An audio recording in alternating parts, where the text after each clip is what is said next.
President Trump speaks at an oil refinery in North Dakota, further outlining his tax plan.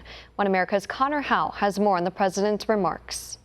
President Trump unveils a rough outline of his tax cut package, which he says includes the biggest tax cut for middle-class families since President Ronald Reagan.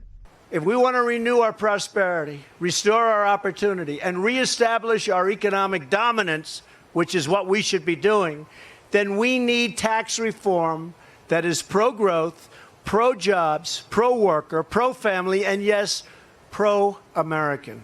He made the comments while pushing for tax reform in North Dakota, a state where his approval is second highest in the nation.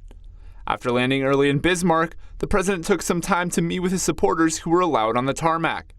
They said meeting the president was a once-in-a-lifetime opportunity. I've been on his team ever since he came down the escalator on June 15, 2015. I was standing in my living room and I jumped for joy because I knew he could do it. Those in attendance said they were ecstatic to see the president and are hopeful North Dakota's representatives will back the president's tax plan. Well, I know Congressman Kramer, and he's going to do everything he can to support the president. Sounds like Senator Hoven as well. I don't know where Senator Heitkamp stands on it, but President Trump has a lot of North Dakota support, and that's a good thing. Later in the afternoon, President Trump visited the Andeavor oil refinery in Mandan, where he spoke to a crowd of about 700 energy workers, agriculture and business leaders, and state officials. He said he's working with Congress on details to simplify the tax code and cut the business tax rate, among other changes. The president encouraged his supporters to vote out of office any politician who doesn't support tax cuts and tax reforms, regardless of party. We're dead last. Our high business tax is nothing more than a crushing tax on every product made in America.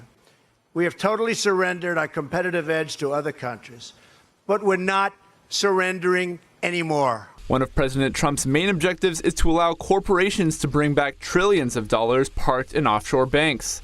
He says these funds could and should be brought back into the U.S., where they can be invested in American companies and American jobs.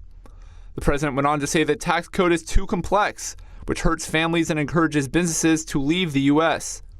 However, President Trump says he'll change that and outlined what he called his American model, which cuts red tape and rolls back job-killing regulations.